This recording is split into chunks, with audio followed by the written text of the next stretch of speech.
I'm actually not sure. Looking at this one, it could be an offlane clock. We don't know yet. It could be an offlane Weaver, though I have to say I'd like the Clockwork Hoodwink combo a lot better and Weaver Alchemist combo a lot better than the Hoodwink Weaver and the Clockwork Alchemist. So yeah, that could be a reason to pick a Clockwork. Now he has a farming ability. We know that he used to be an offlane hero very long time ago, maybe like 5-6 years ago, but for a good reason. This hero does well with farm, especially now with the the overclock, the shard, the jetpack. All of those things are really nice for an offlaner to get pretty early on, but the hero had problems because he had no farming capabilities, like for example a Mars who clears a creep wave and just goes away. So that could be something that people are looking for, and it might be something to dissuade people from playing a position 5 clock, let's say, because you would push out the lane too easily when running into the creeps early on. So yeah, that's a really nice observation. I think I haven't really thought about it, but that could be something that kind of pushes him over the edge and allows people to play him on the offlane role. Juggernaut gets spun out. I mean, we talked about it before in the first series of the day. The Winter Wyvern being picked up as well. There seems to be teams looking into that kind of. How do we sustain without these salves on the... Because everybody's been relying on the position 4s and position 5s buying the salves and then putting them on the cores. So the Juggernaut gets taken away there. Dragonite's been taken away, obviously, with the Dragon's Blood. Good regen there. Viper, no regen to him. He's just a really good hero. So, Lone Druid. Now, that is a ban that I've not seen in a long time.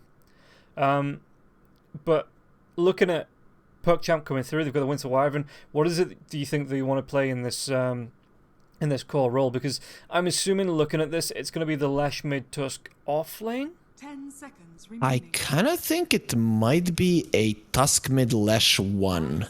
Okay. It's not impossible for that. Considering they don't have the last pick, you really don't have to do it, you know. Lesh is one of those heroes that does really well when he has a defensive hero. Winter Wyvern, we already touched upon it being one of the better ones right now to kind of complement you in the lane and out of it, just because of the salves change. So could be a though Tusk Enigma does seem like a very strong lane. So PuckChamp, they're definitely keeping it open.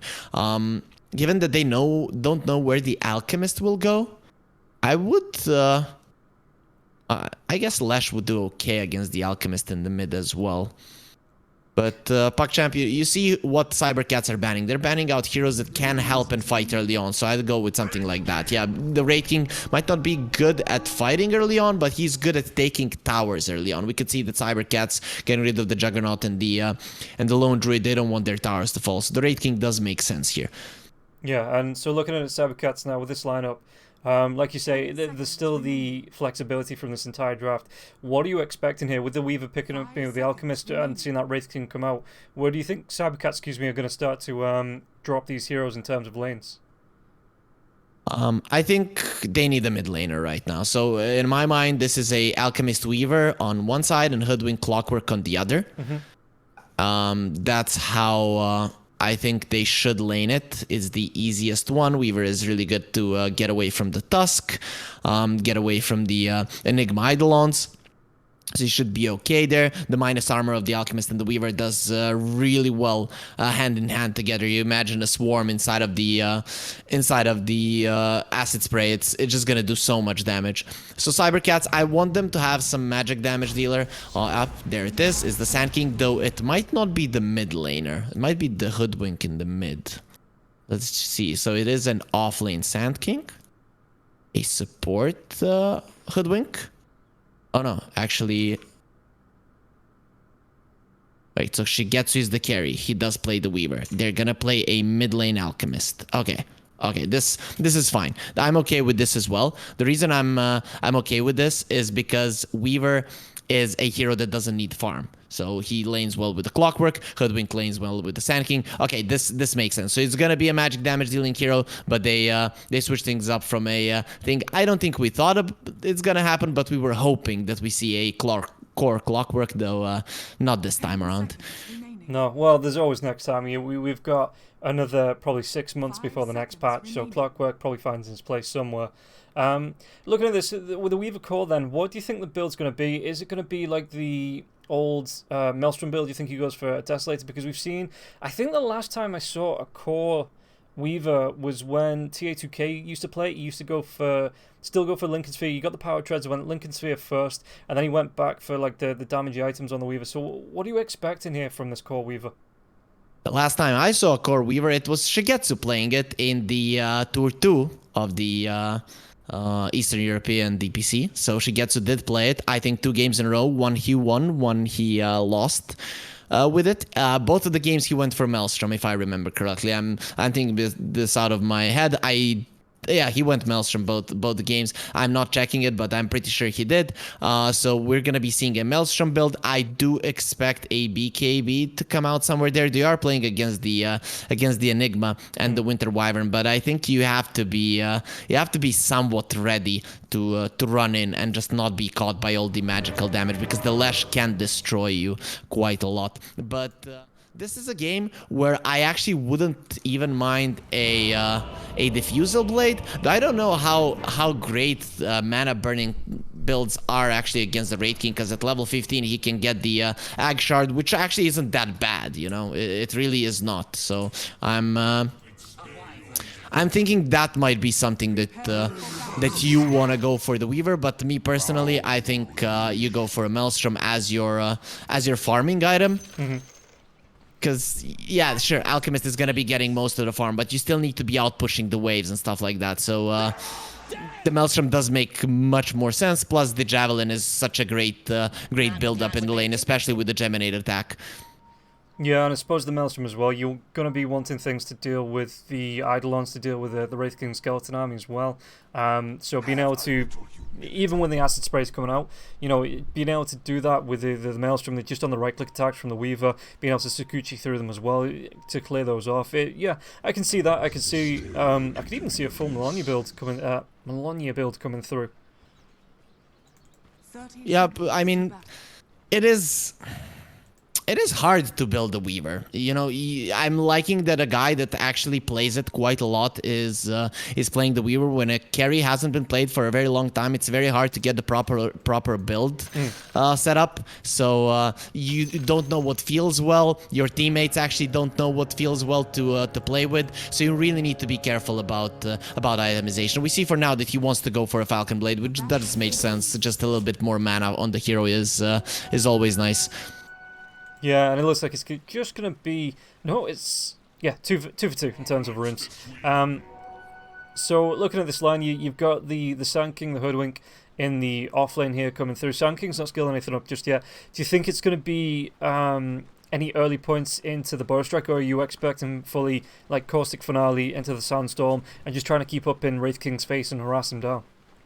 I think if you get a Caustic Finale level 1 in this lane, that PuckChamp are just gonna start running at you. Yeah. So, okay, he did get it. So now he's gonna suffer because of it. He's gonna suffer so much. Like you say, as soon as you say it, yeah, they start running at him, and Fogue is taking so much harass coming out from this. He's gonna have a couple of tangos as well as... I mean, is this his courier coming in? No, it's gonna be the Hoodwink's courier coming through with even more tangos. The headdress is the, like we've seen in the first couple of matches as well, that the supports all going for... In fact, let's quickly just check the items. Just going to be the one headdress, which is the least I've seen all day. Yeah, we've seen a lot of headdresses, people just going for those. But yeah, this top lane should be very interesting. I think we should look at the other lanes until there's a complete bloodbath on the top lane. Though I have to say, you know, cybercats, understanding that the Arctic Burn is actually a very long cooldown spell, they're trying to get level 2 before you have it again. Though I don't think that's gonna be the case. So PuckChamp are again gonna start running at the Sand King before we even have a chance to discuss the other lanes. Yeah, the Wraith Firebuster's come out to the Sand King Arctic Burn once again. There's going to be the Acorn shot coming through from Phasor, but it looks like Fogus again. He's just taking so much harass from this. Phasor takes a couple of Arctic Burn shots there as well, and Fogus, he's pretty much, well, he's having to go through tangos being transitory. He's going to be able to get the Burrow Strike though. Well, the Bushwhack, is this going to be enough? No, with the Cold Embrace, it's not on Krill yet. Looks like he might be safe for now. Are they going to be able to go? The Ray 5 loss comes out once again, and Fogus just has to move himself away. Both causing this lane, just playing it safely, because, I mean, they are low on health, and they don't want to be killed off. Even the Wraith King having to use his one and only salve. The Nut Shot, though, won't connect, so Krill yet will be fine. Cybercat's doing a really good job. You know, Hoodwink had to use all of her mana, but now the Sand King has the stun. So at least he has that mobility spell to get himself away. But while we have the Arctic Burn on cooldown, maybe we can finally look at some other lanes, and bottom lane Shigetsu actually getting a big beating there from the offlane of PuckChamp. Yeah, and again, having to burn through this regen. He is going to be going towards a Falcon's Blade, it looks like, to start off. Just, again, helps the farming capability. Right, hear me out. Tusk, Helm of the Dominator, Hill Troll Priest with his Skeleton Army, and Tag Team. Okay. Just... I heard you. I heard you. I'm not gonna comment. I'm not gonna comment anything. But I heard you. Is this because I didn't laugh at your joke? Is that it? You get me back for that? Okay. No, that's not it for sure. Either way, I would actually like to see something cool like that, but from an offlane Tusk, not from a position 4. A position 4 needs to get a blink at some point. Saving people from the epicenter stun is something that you really have to be thinking about, you know, and even jump in catch. PuckChamp, they don't have that one, so they need to have a hero that's gonna start off the fight. Unless you have perfect vision, the Winter's Curse or the Blink Black Hole aren't gonna cut it, so at some point this Tusk needs a blink. If it was an offlane Tusk, I'd get it. If you remember the offlane Tusk with the Necronomicon, the item that is out of the game for now, for good, we don't know, but it used to be a really viable build. So yeah, as an offlaner it would make sense, but as a position 4, I think it's way too greedy. Yeah. Are you expecting then? I mean, this Clockwork in the lane, trying to step up, to get the pulse through, trying to get some harass, but he's got to be dealing with the Malefice coming out from Malik, you know, the tag team, the Eidolon damage coming through as well. What does H2O do in this lane? You know, what is his objective, really? Because you can see the tag team coming through. It's going to be a lot of damage. Even the Ice Shard's going to be thrown out here on the Clockwork. This might actually be first blood. Uses the Fairy Fire, but one more right click, Malik will pick it up. And again, as I say, it happens that the Clockwork, he can't get close on this lane to any of the opponent heroes without just taking a whole lot of damage. The Enigma now is just way too powerful in a lane. With a melee support, like an Earth Spirit, Tusk, Tiny, whatever, the hero just crushes everything. The goal of the Clockwork is always to get in, just kind of go through the resources, the cooldowns of the enemies, and get himself out, regen up, do so, rinse and repeat in these kind of lanes. The problem is that the Weaver just cannot help him that much, because Astral and Malik are way too tanky, and more so, they do too much damage for you to be able to do any significant damage to them, and this is why it's a problem. Clock is trying to get those spells out so that the Weaver doesn't get harassed. Obviously, he did get punished, but, you know, it's not the worst thing in the world if Shigetsu is actually having a good time. Yeah, and I like that as well. The Astral moved himself over with the Eidolons just to help secure the farm on this. He didn't want to take it for himself, but he wanted to make sure that the wave was dealt with. Oh, H2O is going to be going in with the battery, so there is going to be the swarm as well, but the Snowball, the cogs won't keep him trapped. As we all know, snow beats metal cog things. But top lane. Actually, Ducalis is going to be in the river. Does Focus have? He has that Burrow Strike in 1 second. He might be able to connect, will be able to connect, and that looks like it's going to be the death of the Winter Wyvern. I don't know. Very nicely done, getting themselves on the board, but you saw how Tusk looked ahead there. He pulled the wave because he knew that he was going to get gone on, so the creeps were in a good position for him. Good. Of course, you can't really count on that one, but, you know, we can make stories here. What the Tusk is really good at is ganking the mid lane. Obviously, having the Enigma, you have to be there for a very, very long time, but Alchemist, he is level 6, but the Chemical Rage is on cooldown. So every time that's the case, Tusk missing off the map is putting pressure on Igor for sure. But still, this Alchemist is actually farming really, really well. Now, when we look at it, 1,000 ahead of the Lashrak, of course, being the Alchemist, it's kind of normal, but that's only 1 point in Grievous Greed, so Igor has been doing a stellar job here in the mid lane for now. Yeah, look at this in the river as well. Ducalis is trying to dodge himself in and out of the Roche Pit, but there is going to be the Bushwhack coming through. There's that unstable concoction. Ducalis once again going to be caught out. Should be slain here. Help and it is looks coming. like Igor, does he want to slay this dragon as Astral? Like you say, he's going to be moving himself up. Can they do any damage? It looks like they're going to be able to chase Fezor down, skewering onto the squirrel, and that is going to be some roasted squirrels. The snowball onto Igor. Ducalis kept himself alive with 1 point into Cold Embrace as well. And the disconnect start, which, if anyone was watching Division 1 as well, I think everybody's expecting just a little bit. Yeah, my PC today has been acting up, so that kind of showed me that I really have I have the Dota spirit in my house, right? When Dota is lagging, my PC is lagging, everything isn't working properly, and that is what a true fan should feel like right now. So yeah, they get a kill on the hoodwink. That was a really nice move there coming out from PuckChamp, and this is what the Winter Wyvern Cold Embrace actually gives you. They create themselves enough space to go in. I don't think they can kill the Alchemist. How much mana does Young G have? This should be a Alchemist that runs away. He has phase boots. He's very hard to bring down. They do have the shards, but it's only 4 seconds with the chemical rage going on still. I think he should be able to get out. The Arctic Burn is going to expire fairly soon, but we'll have to wait and see. Wait. Pretty much in written in caps, given that that is what the Eastern European Dota fans have been doing today. Yeah, but it is worth the wait most of the time. The Hoodwink is going to get the reconnect now as well. So, I mean, you've got to be looking. The shards are going to be able to come out here. The tag team slow is going to be able to come out. You've got Leshrac. Yes, okay, he's only got 260 mana, but he's got a clarity. He's got 2 bottle charges as well. Do they want to be going even further on to this Igor?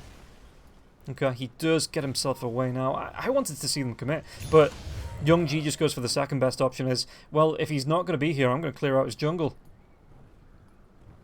They want to check if there are any stacks, block the camps if possible, farm them up as well, and potentially leave some vision. That is what they did, leaving the vision in the triangle. Considering you're playing against the Alchemist with a Tusk plus the Lesh, that is somewhere where you're gonna want to be spending your time. So with the Enigma pressuring on the bottom lane, if heroes start TPing there, you immediately start going for the Alchemist though. Look at this, they're actually targeting Young G. Yeah, they're gonna be able to go on the Unstable Concoction. That's gonna be the Acid Spray as well. Young G, the cogs, it doesn't trap him! He gets on the other side, he's gonna be away safe. Oh, just look at him, that Disco Pony prancing himself away. Back to safety to cast, even with the Cold Embrace, gonna be able to heal up Young G. And he gets the clarity out as well, so he's going to be able to come in with pretty much full mana. There is 3 heroes about from the side of PuckChamp as well. Igor, he's right up here as well. Do they want to try and engage? There's going to be the Splinter Blast coming out, but there is going to be backup here. H2O, Astral's going to be there as well as Phasor, so there's going to be a really nice long-range bushwhack here. That dragon was absolutely massive, but it looks like they want to carry on going here. Igor is going to be the target of the snowball. The ice shards come out now as well. H2O trying to get himself away with the cogs as well as the battery, so Igor's going to try and go straight to the roach pit, but the Furry Fire, it's not going to be able to keep him alive there. He will be taken down, and now the chase is on. But it looks like Clockwork, he's going to be...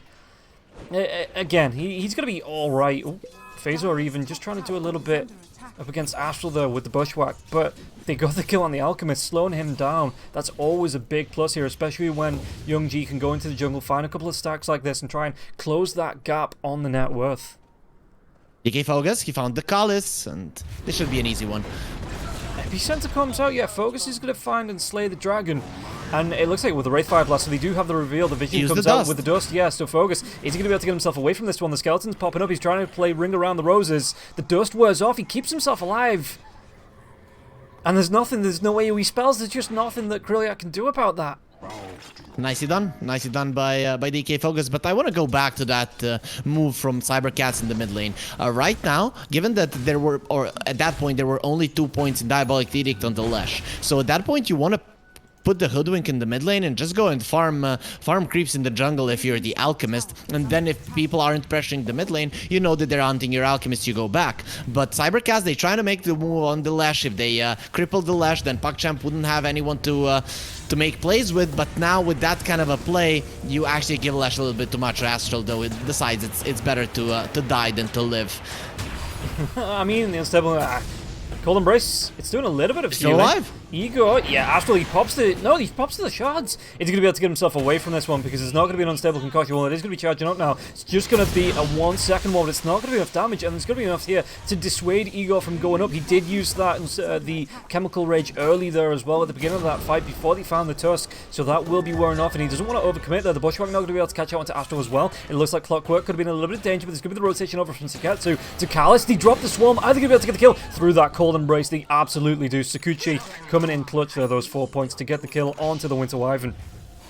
what Shigetsu did in the 2 games that I watched him play the Weaver in the previous season, or in the playoffs of the Tour 2 of the Eastern European DPC, the game that they won when he was playing the Weaver, he played around the mid lane a lot. He TP'd there, he ran there, and that is exactly what he did right now. He understands that his team needs help. Again, I'm not liking that the Alchemist isn't attacking creeps. Sure, he is topping the network chart, but the supports in the mid lane, you're definitely not getting kills there without the Weaver, so the Alchemist isn't really gonna help much with the Unstable Concoction level 1. Its damage is pretty negligible, especially when you factor in the Cold Embrace. So cybercats, I think, just leave that Alchemist in the woods, get levels for your supports, and then just go and make moves with that, create space for the Alchemist. We can see the Weaver will have the Maelstrom, so he's kind of battle ready with the Falcon Blade Wraith Band and the Maelstrom. So there is no reason to put the Alchemist away from creeps, because even though you're not killing anyone if you're a PuckChamp, if Alchemist isn't attacking creeps, you are winning.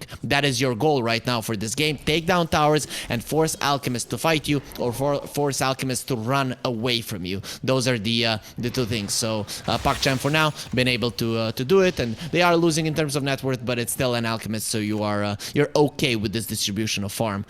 Yeah, and you can see here, you look at the Enigma, Malik's pretty much had free farm on this lane.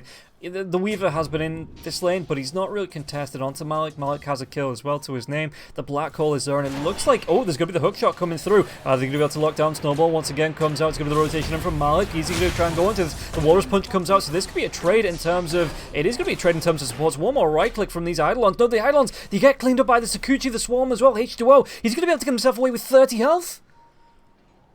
Meanwhile, mid. Phasor going to be chasing. I love that. The sharpshooter, the little boink back, but it's not going to be enough to keep him alive as Krilliat just comes in and says, you know what? I love some roasted squirrels. I'm going to take him down with the Wraith Fire Blast. 1 crit right click. Oh, Malik. Okay. It's just going to be the Unstable Concoction, but no real follow-up there. That was a nice play there coming out from Phasor, getting himself out of the Roche pit, you know, but out of the hands of one core into the hands of another. Oh, DK Focus, he got a blink. Do they know where he is? It seems like they don't. Yeah, they're going to be able to get into the Epicenter. Is going to go now as well, though. Shrek can get himself away from this one. He does have that hood, so it's going to be a decent amount of survivability, but it looks like they might still be able to take him down. Winter's Curse comes out. The hook shot, it misses! Oh, right close, but he just... Close only counts in horseshoes and hand grenades. Now the Black Hole comes out. It's going to be a kill onto the Weaver there as well. So they do clean up 3 heroes for 3. But losing the Sand King, losing the Weaver there, and Krilliat picking up a couple of those kills. Really nicely played by, if we take a look at the net worth swing, yeah, 400 gold bonus. The XP going the way of PuckChamp here as well. And they could even do a little bit more because, well, he's in piggy form at the minute, but Enigma's going to be able to move himself right down with these Eidolons towards the bottom tower. Maybe put pressure onto this tier 1.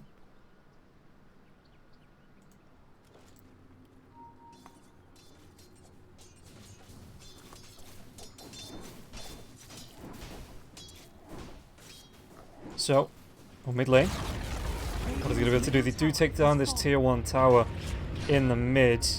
And Young G, how's he doing in terms of farm? Let's take a look at what he's got. I mean, net worth wise, 5.6k, so he's only a little bit behind the Alchemist. The hookshot is going to come in point blank though, so they should be able to clean this one up. Are they going to be able to claim this kill easily? No, the sharpshooter even misses because of the snowball, and now the 2 heroes trapped inside the cogs. There is going to be a really good pushback to keep them locked down, so they do find this kill. They don't want to chase here for Ducals as well, but Krillia on the back lines, he wants to come in on this. He does still have the reincarnation as well, so they're going to be able to get that crit onto the Sand King. They do get the kill though onto the Winter Wyvern, so it's going to be a 3-for-1 so far. Enigma, he doesn't have that black hole. He will be taken down. It's going to be a 5-man wipe, technically.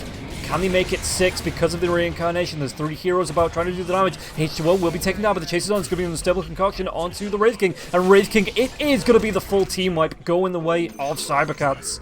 So, I mean, that's an amazing comeback there, because you just look at that, you think, well, PuckChamp, they've got comfortably in top. You know, you're going to see the Enigma pushing down to that bottom line, and it just folds. In one team fight, that really good hookshot on the high ground, catching out 2 heroes, the bushwhack as well, so close to the trees, and all of a sudden, Cybercats, they were just able to claim that fight. Got it. So, Hoodwink still going towards the Spirit Vessel as well. And I mean, okay, so he's still going to be 200 off that, and another 1100 overall. So it's not close, but he's being given the time, he's being given the space to pick this one up. And yeah, that's very important. That's very important for them to give Feather that one, because you are playing against the Cold Embrace, you know. So the Callis, he's gonna be saying people. We can see that he's maxing it out, so he understands how important it is to keep the Lesh alive. And now we see the BKB being nerfed, the Hood of Defiance or the Eternal Shroud being a bit buffed up. That the Lesh is gonna be going for that one, so he doesn't really care much about the BKB, because he knows he's gonna have magic resistance and he's gonna have physical resistance from the Winter Wyvern. Plus the lockdown potential on the side of Cybercats, it is just not that great. And if they don't kill him in the first fell swoop, it's not gonna be easy unless it's a really big rundown. yeah, and so looking at this from Krilliat as well, he's going to be going straight towards the Desolator as his first big item after the armlet. Not going to be going for a blink dagger. Is that what you... I mean, I suppose, like you were talking about earlier on, you have the Tusk that can initiate. You're going to be looking at the Enigma at some point. He's already got the blink dagger. He's already got the Spirit Vessel as well. So Malik's looking pretty cozy in terms of net worth. And so what is it you want to see? Do you think Krilliat goes back for the blink dagger afterwards, or is there another big item you think he goes for after the Desolator? At some point, you're gonna have to go for it for sure. I think he feels like he is not gonna be running into the enemies. They've took down the bottom tier one. They've took down the mid tier one. So they don't want to run at the enemies. They want to claim an area and play there, right? You see them. They're holding. Hook shot. Oh, will they be able to get on the top lane? It looks like they've got the lockdown onto the Enigma now. Well, he drops the Midnight Pulse, but not much after that, and he will be taken down. Easy kill there for H2O. Yeah, pretty easy one. They found him there on vision. So as I said, PuckChamp, they want to play on their vision. They don't want to be running into enemy vision. So understanding that the Raid King is like, okay, we need the damage there. No, even though we lost a big team fight, the parts of the map that we wanted to control are now in our possession. So until they have some big cooldowns like the Enigma Black Hole right now that is back on cooldown, they don't want to be invading the enemy territory. And even if they are, they want to be on the back of using the vision that they have, forcing something to happen, and then going to the other part of the map. So they're always gonna have kind of the numbers advantage before they want to play. You're gonna be seeing them playing on the bottom lane, and probably if Cybercats get a few TPs there, then they're gonna be trying to make something happen. And as soon as they see the Hoodwink going through the jungle, they're gonna be going for a smoke. Well, let's see what they want to do here. I mean, Igor, he's got himself the back line's Fezor. He'd already used that bushwhack, so he tried to interrupt that gank rotation, it looks like now. As you can see, H2O, Igor, they're going for I want to say a big wraparound, because the Winter Wyvern is going to be close on top of the high ground. In fact, the Bulwark comes out. It's going to be able to slow down the Clockwork. Clockwork not going to be able to get himself away from this one. Wraith Fire Blast comes out, and Clockwork has just been absolutely deleted. So, Krilliat continues to go, but again, doesn't really have that gap close. Has the two charges onto the Desolator, which isn't nice because he's only just picked that up, so every little helps there. I actually wanted to say the Raid King, when he started going on the Hoodwink, I didn't like that, because you're just walking up the high ground, something that we've already said you don't want to be doing. But yeah, they knew that the Hoodwink was alone there. When they went for her, it kind of left the top part of the map vulnerable, so you kind of get the same effect. PuckChamp, again, you want to play around your vision. Right now they have vision everywhere, but they're not going to be going super deep away from it until they have the Raid King Blink Dagger. And I have to say, Krilliat is just farming... He's just farming super fast right now, so he's gonna have that at a decent timing. What are we looking at some of the other heroes? Is the Weaver getting a BKB? Yep, that's a full BKB done for Shigetsu. That's a pretty big one. So Cybercats, I think they have been on the defensive for some time, you know, always fighting on their side of the map, but they're gonna be going on the offensive very soon. Yeah, unless, yes, I mean, talking about going on the offensive, Krilliat, he's going to be able to get the Wraith Fire Blast off onto the Alchemist. The shards come out now as well, blocking the Stowaway. We're in trouble. No Stowaway, denied! As it looks like they want to go even further onto this. I mean, Igor's keeping himself alive because of the Chemical Rage, but can they go even further onto this? Post strike onto the backlines. Epicenter, but the hook shot comes in. He's going to be able to trap it. He traps in the wrong hero. And now H2O, well, he will be able to get the kill onto Malik Shigetsu there at least. Backlines, there will be the reincarnation being popped. Can they go even further with the bushwhack? The damage coming through onto the Wraith King. It looks like they are going to be able to pick this one up once again. Cybercats, really nice fight. And Young G, the only one to survive out there. At least this time there is someone to survive to tell the tale. So, again, cybercats turn that engagement right on its head. The response from cybercats has been amazing every single time in this game. Their response was insane to the moves of PuckChamp. They haven't made many of their own moves, apart from a few hookshot kills, but when the enemies are going in, they're responding really, really well. And that was the worst possible timing for PuckChamp. You know, the Weaver finishing off the BKB, and you're running in for a fight. I think now, until PuckChamp are ready with the BKB on the Enigma, that they're not going to be fighting. And that's why cybercats, finally, they go for an aggressive move with the mid tower dead. They want to take the Roche. If that goes down, then for the next 5 minutes, you are the gods here. Oh, hookshot. I like that as well. He hookshots and immediately tumble his toys away from the danger there as well. While Igor, he just starts to move up. The snipe comes out from the Hoodwink as well, and H2L going to be able to claim that with the rocket. I mean, the Cold Embrace, it's good, but it traps you in place, and when you've got so much damage like that cybercats can put out, they just say, okay, no problem. He's going to be dead, you know, one way or the other. Sphazor just using the courier to get a little bit of a D-ward going out on the cliff there as well.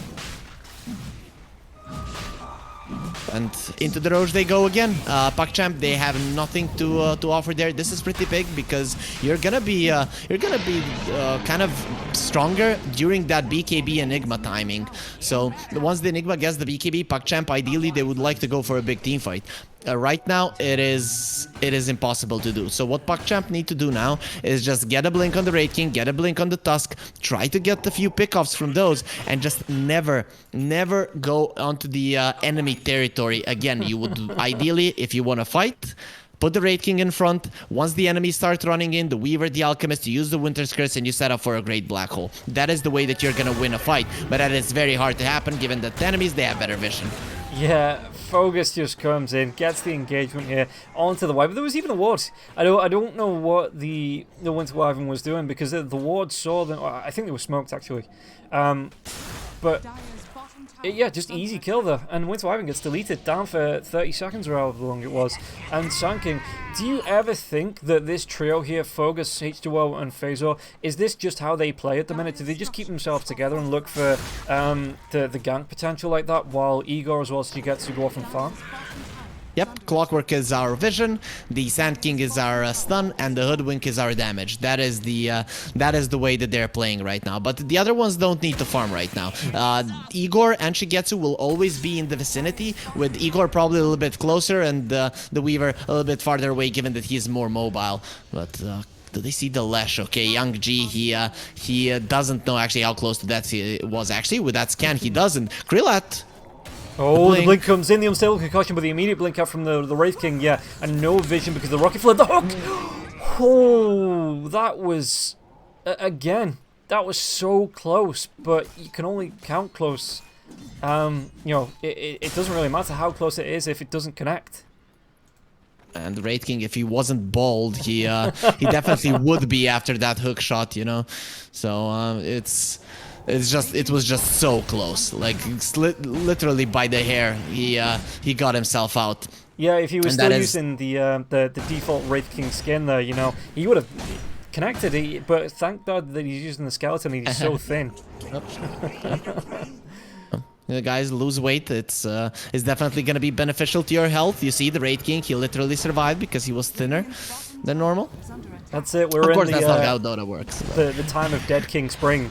And who better than the Wraith King? Yeah, for sure. What was Astral? Astral is like playing the bounty hunter there, just sniping couriers. The problem with the Tusk, the only way he can one-shot the courier is with the Walrus Punch, and that has a 20-second cooldown, so they immediately get him out of that one, and now he might pay with his life for what he has done. I love that coming through from Tusk. He's dead anyway, but he sees Igor running towards him. He throws the bullwhip out onto Igor, trying to slow him down. Young G caught bottom. Oh, I think he'll be able to do the damage. Young G, yeah, he's going to be able to get himself away from this one. The Swarm comes through, so Young G, they're going to be able to go in with the Sharpshooter now as well. The hookshot comes in, and Shigetsu will be able to claim that kill onto Young G. this is the thing. The PuckChamp, they cannot split push. Their lineup is not good at doing that. Their lineup is good at holding an area and just kind of forcing the enemies to go for you. The problem is when you start being this much weaker than the enemies, there's not much they can do. They're waiting for the BKB on the Enigma, and they're waiting for the Aegis to run out. That's when we're going to be seeing PuckChamp make a move. But they have to prepare the terrain for when that happens, and oh, you're not going to be allowed to do it. Look at what Igor is doing. So the way that you prepare the terrain is you outpush the side lanes. But the problem with that is you're playing against the Hoodwink and the Clockwork. Those two supports are really, really good at finding you. And when you look at the lineup of cybercats, they are very fast. The Weaver, the Sand King, the Alchemist, they're gonna be on top of you in a matter of seconds. So, the Carlos moving around. I like the 4-staff coming through now as well. But bottom lane, the Snipe comes out and an Enigma, well, it's an Enigma how he's going to be able to try and get this BKB up, like you say, because he was about, what was it, 2.8k, and now he's just, his gold gets reduced again. He's relying on that passive gold to get himself in there and get that one off. I mean, he was super close. He must have been about 100, 200 gold off being able to complete, but just wasn't able to buy out. And I guess he's saving for the buyback as well, because if things go wrong here for PuckChamp, it's going to be tier 2s pushing onto the tier 3s, and I assume that's why he's not bought out at least the recipe here on the Enigma. I'm not sure. I think if you buy back on the Enigma right now, you've lost your team the game.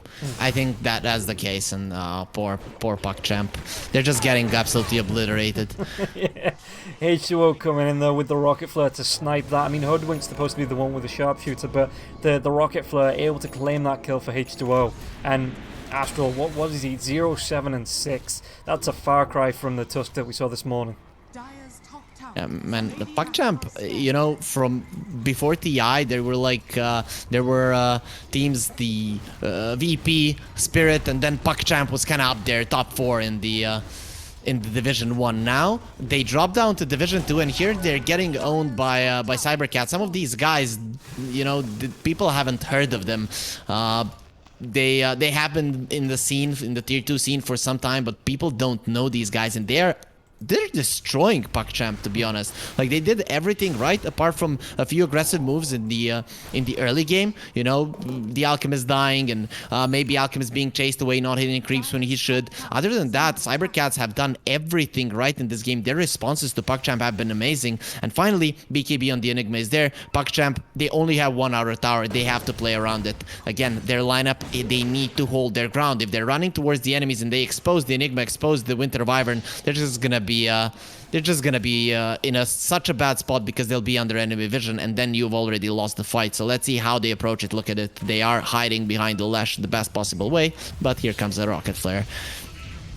Yeah, and again, just scouting over, there is going to be the 4-man smoke coming through. Like you say, Young G acting as a little bit of bait there. Igor gets himself a double damager in. And they're going to be able to find H2O, but can they get the kill off before everything comes in from the side of cybercats? They found the Wyvern. Astral's going to go down. There's going to be the Ulcept here onto the Sand King. Sand King, what can he do? Does still have that epicenter. He's going to be using that BKB just to get that TP out. It looks like no. Gets himself back in. The Black Hole comes out onto the Alchemist, but the Bushrock's going to be there as well. Hookshot comes through. They didn't even deal with the Alchemist. The epicenter, that is going to be a 5-man wipe. Cybercats absolutely cleaning up here. That reincarnation, make it 6, and that's going to be tier 2s.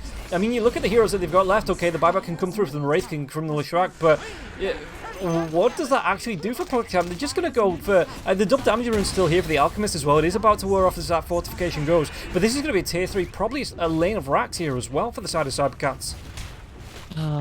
This is gonna be game for the side of cybercats because PuckChamp, they don't have a black hole. The reason they went for that play, I think they understood there what their lineup is good at, but they also understood that if they lose the next Roche free, that they have lost this game. So that's why they went for a smoke that they were like 99% sure that they are not gonna be doing anything with. Even though you get a jump on the enemies, you kill a hero, there's nothing that you can do. There's literally nothing that you can do if the enemies aren't running towards you. So the second that PuckChamp started losing this game heavily, I think it was an easy job for cybercats. The only way they could throw it away is if they they would just run towards their enemies like madmen into an area that they don't have vision. But why the hell would you do that? You know that you're farming faster with the alchemist. So now you go back, you take the Roche, and at that point, PuckChamp are gonna be helpless. Lucky for them, Roche in a minute, Black Hole. Okay, not lucky for them. So there's gonna be a 30 seconds uptime of the Roche where there's no Black Hole, and that should seal the deal. So PuckChamp, I think you go for a last smoke. You just try to fight because there's nothing else left in the tank.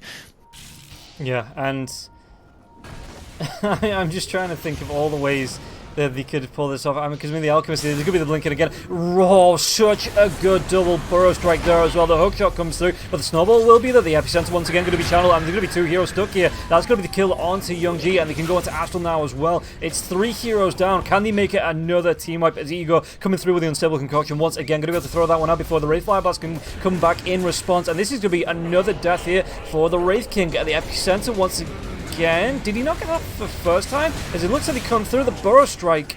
This is just over. This is, I mean, I don't know how much worse that could have got. At least he got 12 kills on the board there, but cybercats absolutely spanked PuckChamp in that match.